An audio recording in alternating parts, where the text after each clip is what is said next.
అలాగనే 25వ వచనం నుంచి కొనసాగుదాం. 25 నుంచి.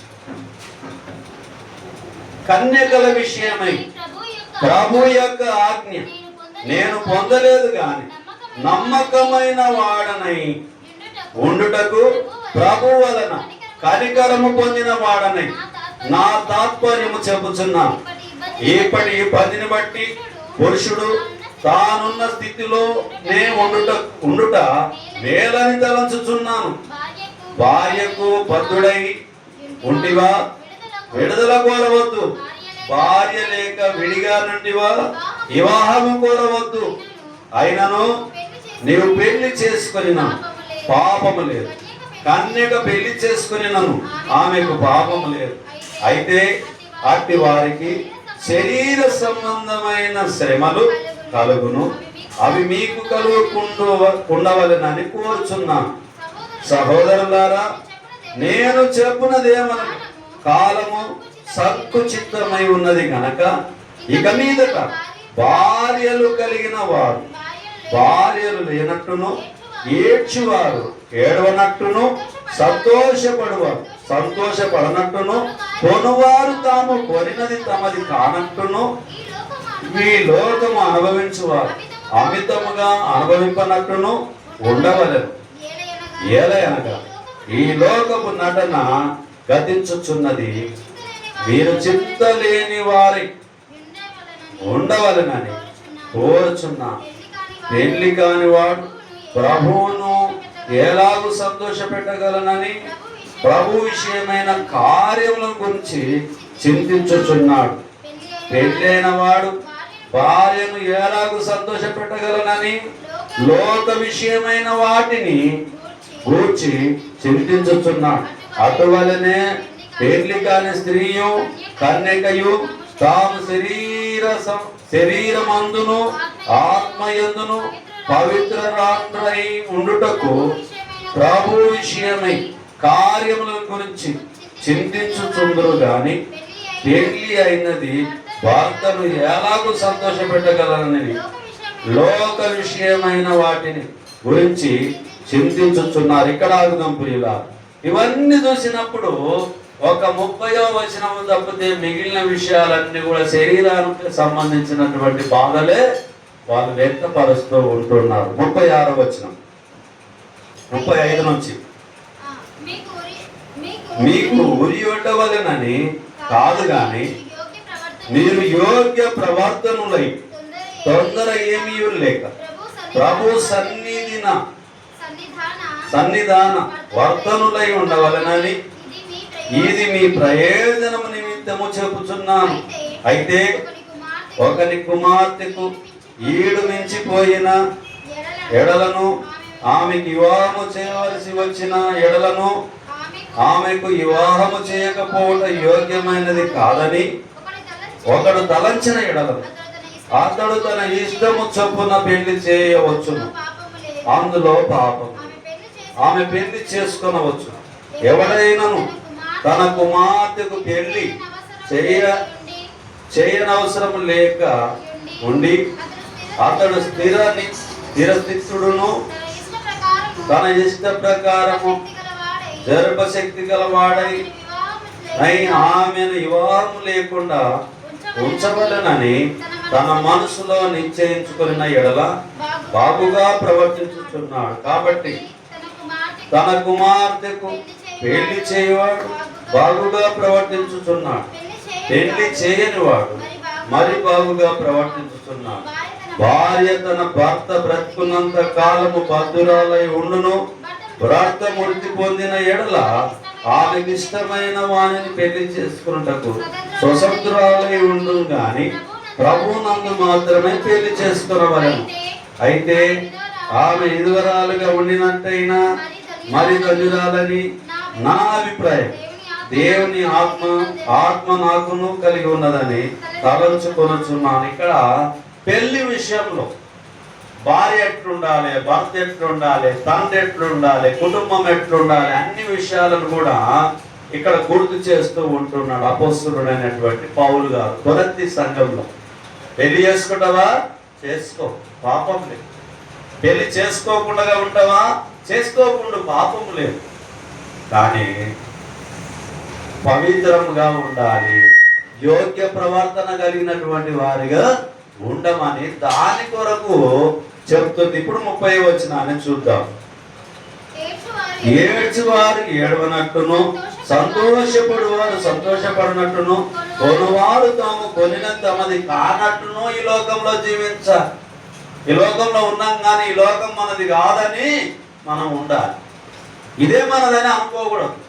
ఎవరైనా అడ్రస్ అడిగితే చెప్పవచ్చు, పలానా ఊరు మాది, పలానా దేశం మాది, భారతదేశం మాది, పలానా దేవరపల్లి మాది, అమర్చింద మాది అని ఇలా చెప్పొచ్చు. కానీ పర్మనెంట్ అయితే మన అడ్రస్ ఇక్కడ లేదు.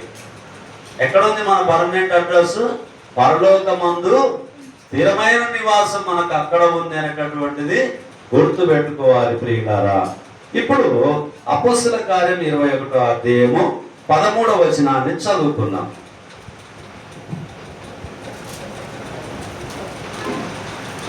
21:13. పౌలు ఇదెందుకు మీరు ఏడ్చి నా గుండె బద్దలు చేసేదేలా నేనైతే ప్రభు అయిన యేసు నామము నిమిత్తం యెరూషలేములో బంధింపబడుటకు మాత్రమే కాక చనిపోవుటకును సిద్ధంగా ఉన్నానని చెప్పాను. అతడు ఒప్పుకొనందున మేము ప్రభు చిత్తము జరుగునుగాక అని ఊరకుంటిని. ఇక్కడ మనము మళ్ళీ కొంచెం ఏం చేద్దాము అని అంటే 7వ వచనం నుంచి 14 వరకు చదువుకుందాం. చదువుతారు కంటిన్యూ.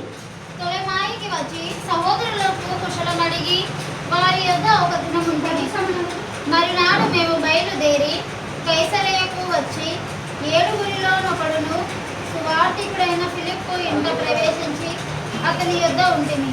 కన్యకులుగా ఉన్న 4 కుమార్తెలు అతని గుండిరి. వారు ప్రవచించు వారు మేమనేక దినములక్కడ ఉండగా అగబు అను ఒక ప్రవక్త యూదయు నుండి వచ్చెను.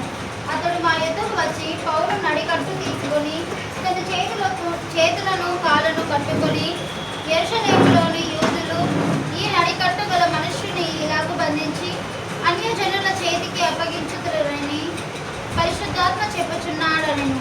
ఈ మాట వినినప్పుడు మేమును అక్కడి వారును యెరూషలేమునకు వెళ్ళవద్దని అతన్ని బతిమాలు కొట్టిమి. గాని పౌలు ఇదెందుకు మీరు ఏడ్చి నా గుండె బద్దలు చేసేదరేలా నేనైతే ప్రభు అయిన యేసు నామము నిమిత్తము యెరూషలేములో బంధింపబడుటకు మాత్రమే కాక చనిపోవుటకు సిద్ధంగా ఉన్నానని చెప్పాను.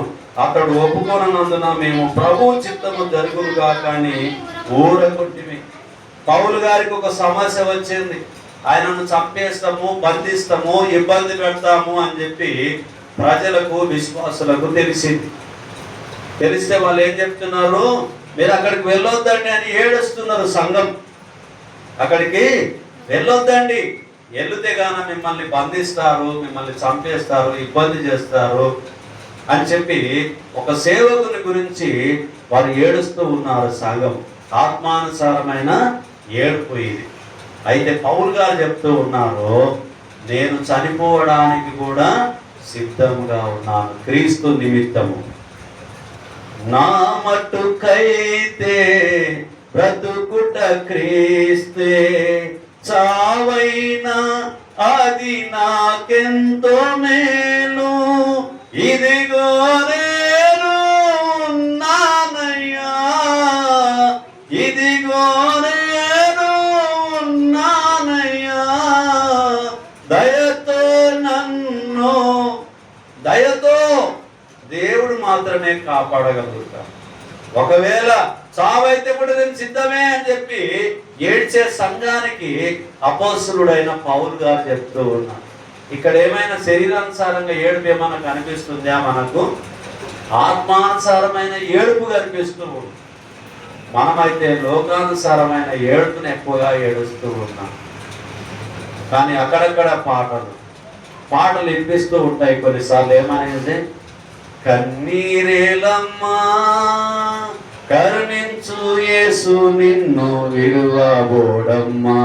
కన్నీళ్ళు ఎందుకనంటే అన్నమ్మ ప్రార్థన చేసింది, దేవుడు కరుణిస్తాడమ్మా, నీ ఏడుపు ఎందుకు అని చెప్పి ఆలోచన. పౌలు గారు ఏడుస్తూ ఉన్నాడు, స్త్రీలు ఏడుస్తూ ఉన్నారు, అనేకులు మంచి కొరకు ఏడుస్తూ ఉన్నారు.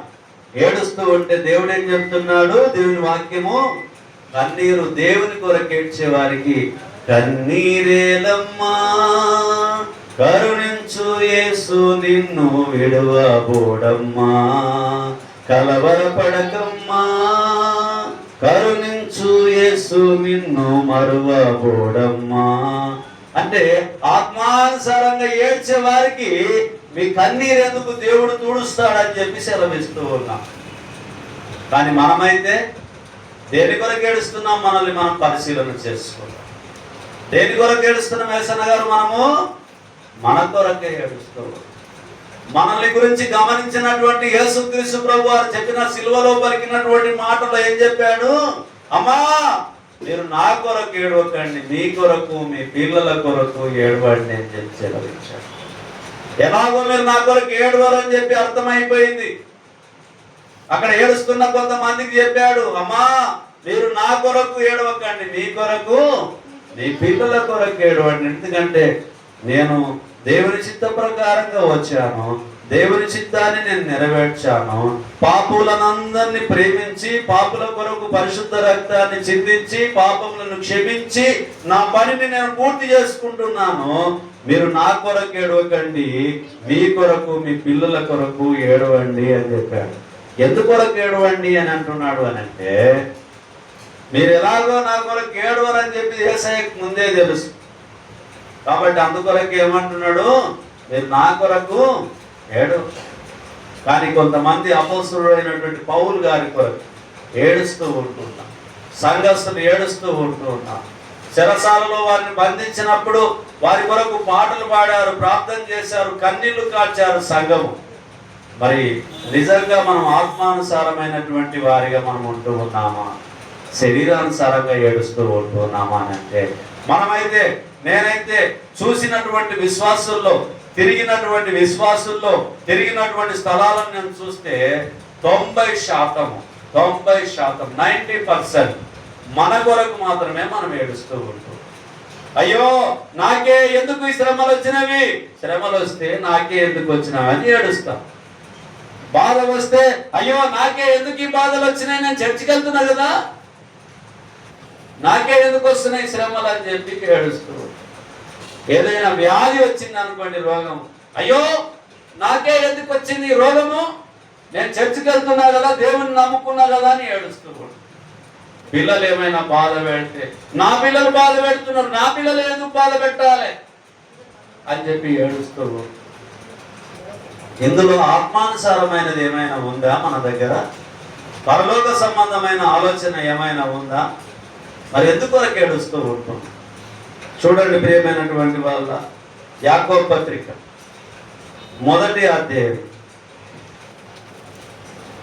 యాకోబు పత్రిక 1వ అధ్యాయం 20వ వచనాన్ని చూడండి.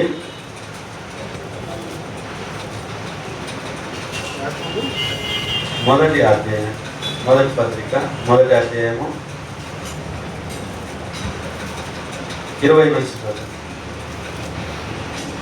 ఎందుకనగా నరుని కోపము దేవుని నీతిని నెరవేర్చదు. ఎందుకనగా నరుని కోపము దేవుని నీతిని నెరవేర్చదు. అందుచేత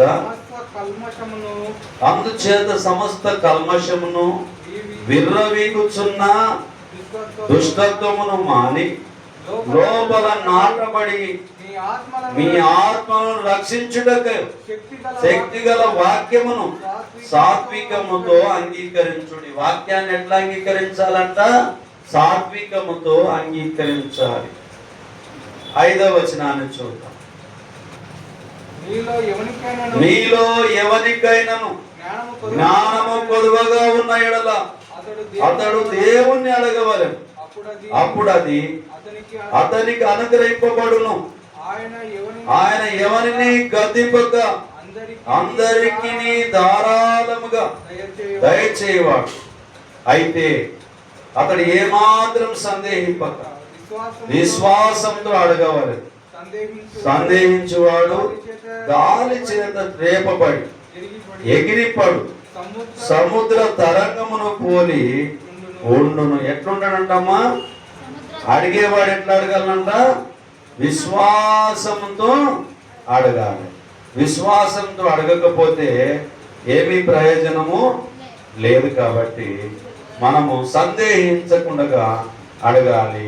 మీలో ఎవరికైనా జ్ఞానము కొద్దుగా ఉంటే ఏమంటున్నాడు దేవుడు? దేవుని వాక్యము అడగమని చెప్తూ ఉంటున్నాడు. యాకోబు పత్రిక 5వ అధ్యాయం 1వ వచనం. ఇదిగో ధనవంతులారా మీ మీదికి వచ్చేడి ఉపద్రవ్యములను గురించి ప్రలాపించి ఏడువడి. మీ ధనము చెడిపోను, మీ వస్త్రములు చిమ్మట కొట్టిన వాయను, మీ బంగారమును మీ వెండియు తుప్పు పట్టినవి, వాటి తుప్పు మీ మీద సాక్ష్యంగా ఉండి అగ్ని వలె మీ శరీరములను తినివేయును. అంత్య దినములందు ధనము కూర్చుకొంటిరి. ఇదిగో మీ చేలు కోసిన పని వారికి ఇయ్యక మీరు మోసముగా బిగపట్టిన కూలి మొరపెట్టుచున్నది. మీ కోత వారి కేకలు సైన్యములకు అధిపతి యొక్క ప్రభు యొక్క చెవులలో చొచ్చి ఉన్నది. ఇక్కడ మనం ఆలోచన చేస్తే మోసం చేసి సంపాదించుకున్న ధనము ఒకరోజు ఏమైపోతుందంట? మన్ను తింటదంట. ఏం తింటదంట?